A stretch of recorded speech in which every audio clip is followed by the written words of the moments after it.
여러분 안녕하십니까? 올겨울 들어 충남에서 처음으로 천안의 한 농장에서 조류 인플루엔자 AI가 확진됐습니다. 지난 겨울에는 충남에서만 284만 마리가 살처분됐던 만큼 축산당국은 AI가 확산될까 노심초사하고 있습니다. 강진원 기자입니다. 어제 천안시 풍세면 용정단지 내 산란계 농장의 의심 신고 사례에 대한 정밀 검사 결과 고병원성 조류 인플루엔자 AI가 확진됐습니다. 충남 방역당국은 이에 따라 선제적으로 해당 농장의 닭 10만 800마리를 살처분한 데 이어 발생지역 반경 500m 한 6농가의 가금류 23만 마리도 살처분을 진행하고 있습니다. 또 발생지역을 중심으로 각각 500m와 3km, 10km의 방역대를 설정하고 차량과 사람에 대한 이동 통제에 들어갔습니다. 이와 함께 인근 농장에 대한 소독과 예찰 활동을 강화하는 등 추가 확산을 막는 데 총력을 기울이고 있습니다. 추가 확산을 막기 위해서 여기 단지 양쪽 도로는 폐쇄해서 통제하고 있고요. 생색회를 전부 농장 주위하고 입구에 살포하고 출입하는 차량이나 사람에 대해서는 접근 차단하도록. AI 중앙사고수습본부도 전국 가금농장과 축산시설, 차량을 대상으로 일시 이동 중지 명령을 내렸습니다. 올 가을부터 고병원성 AI는 충북 음성 등 충북과 전남에서 모두 8건이 발생했지만 충남은 이번이 처음입니다. 특히 지난 겨울 충남에서는 12월 천안 체험농원에서 첫 고병원성 AI가 발생한 뒤 급속도로 번지면서 4개 시군 48농가에서 284만 마리가 살처분된 바 있어 방역당국은 지난 겨울의 악몽이 재현되지 않을까 크게 우려하고 있습니다. TJB 강진원입니다. 충남 지역의 코로나19 확진자가 시설 등지의 집단 감염 여파로 연일 100명을 넘어서고 있습니다.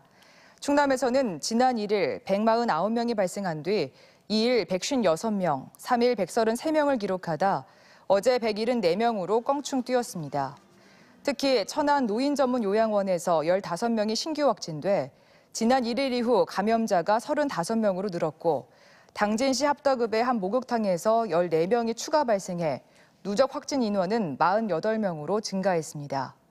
대전에서도 어제 하루 토요일로서는 이례적으로 142명이 발생했으며 오늘 이 시간 현재는 60명으로 집계됐고 세종은 어제 하루 16명이 발생해 이달 들어 가장 많았습니다. 집값 하락세를 보이고 있는 세종과 대구는 물론이고 서울도 대출 규제와 종부세 폭탄 등으로 사자라는 의견보다 팔자가 더 많아졌습니다. 대전과 충남은 아직 매수 우위를 유지하고 있지만 거래가 뚝 끊겼습니다. 김건교 기자입니다. 대출과 세제 등 고강도 규제 이후 주택 매수 심리가 얼어붙고 있습니다. 한국부동산원에 따르면 11월 넷째 주 아파트 매매 수급 지수가 미분양이 늘고 있는 대구는 100일 기준으로 89.6, 세종은 94.2까지 떨어졌고 서울도 2주 연속 100을 밑돌며 매도 우위로 돌아섰습니다. 대전은 아직 완만한 상승세 속에 100을 웃돌며 매수 우위를 지키고 있지만 전반적인 시장 분위기와 크게 다르지 않습니다. 집값을 내놔도 사려는 사람을 찾기 어려울 정도로 거래가 뚝 끊겼습니다. 정말 너무 심각할 정도로 아예 거래가 안 되고 있어요. 대출 규제 있죠. 그다음에 뭐 자꾸 이제 재산세, 보유세를 늘린다고 하니까 거래를 안 해요. 올해 9월 말까지 대전 지역의 주택 거래량은 전년 동기 대비 35% 감소했고 같은 기간 아파트 거래량은 40% 급감했습니다. 대전이 올해 전반적인 공급 부족으로 집값 상승세와 함께 매수 우위를 보이고 있지만 최근 들어 거래가 현격히 움츠러들고 있는 점을 전문가들은 경계합니다. 매수 관망세 속에 거래 자체가 없는 상황에서의 통계 지수와 실제 시장 간의 괴리가 있을 수 있다는 겁니다. 매도자들이 내놓는 가격이 매수자들이 만족스럽지 못하기 때문에 거래가 성사가 안 되거든요. 그러니까 가격은 그대로 유지가 되거나 소폭도 상승하는 경우도 있지만 실제로 그게 거래로 이루어지는 경우는 지금 나타나지 않고 있는 거죠. 대출 규제와 세제 강화에 더해서 내년으로 넘어간 분양 2월 물량이 풀리기 시작하면 대전 역시 집값이 점차 안정세를 찾을 것으로 전망됩니다. TJB 김건규입니다.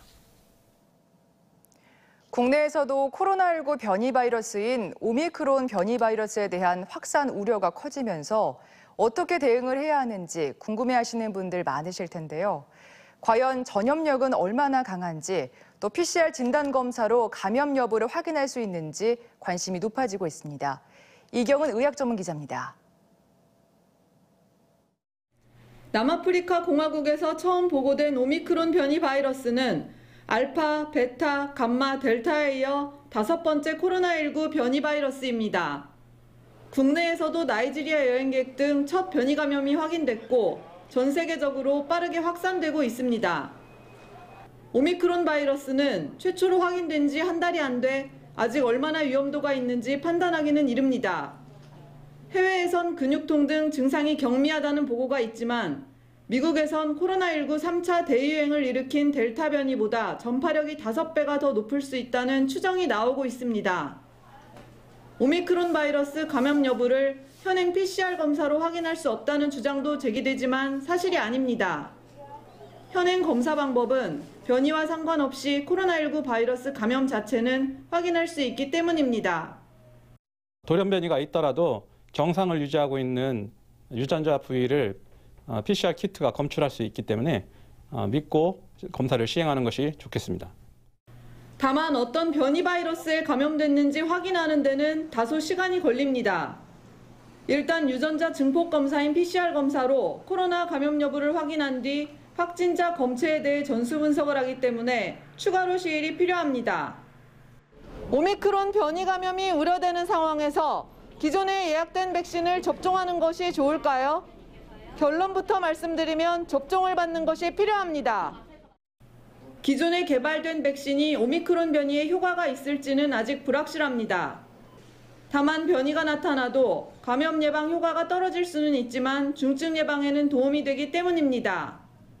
유전자 변이가 있더라도 단백질 구조가 여러 개이기 때문에 그 중에 하나라도 이제 항체와 반응할 수 있으면 방어가 가능할 수 있습니다. 그래서 일단은 현재는 믿고 접종하시는 것이 좋겠고.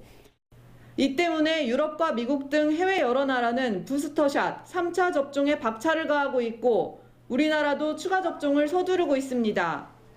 TJB 닥터 리포트 이경은입니다. 군복무를 하면서 상급자 아이디를 도용해 위로휴가 결제를 받아 셀프 휴가를 간 20대에게 집행형의 집행유예가 선고됐습니다. 23살 A씨는 지난 2019년 계룡대에서 공군 행정병으로 복무하던 중 중대장의 아이디와 비밀번호를 이용해 자신에 대한 휴가를 결제하고 실제 휴가를 다녀온 뒤 무사히 전역까지 했지만 뒤늦게 덜미를 잡혀 재판에 넘겨졌습니다. 대전지법 형사 10일 단독 김성률 부장판사는 A씨에게 징역 4월에 집행유예 1년을 선고하면서 사건의 죄질이 가볍지 않다고 밝혔습니다.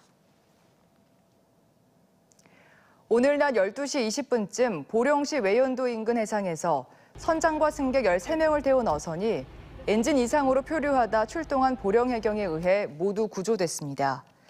이 어선은 추진 장치에 폐어망이 감긴 것으로 확인됐고 인근 해녀의 도움으로 폐어망을 제거해 다시 정상 운항을 시작했습니다. 또 오전 8시쯤 서천군 홍원안 인근 해상에서 선장과 승객 등 4명이 있는 어선이 기관실의 파이프 누수로 일부 침수돼 해경이 배수 작업을 지원했습니다.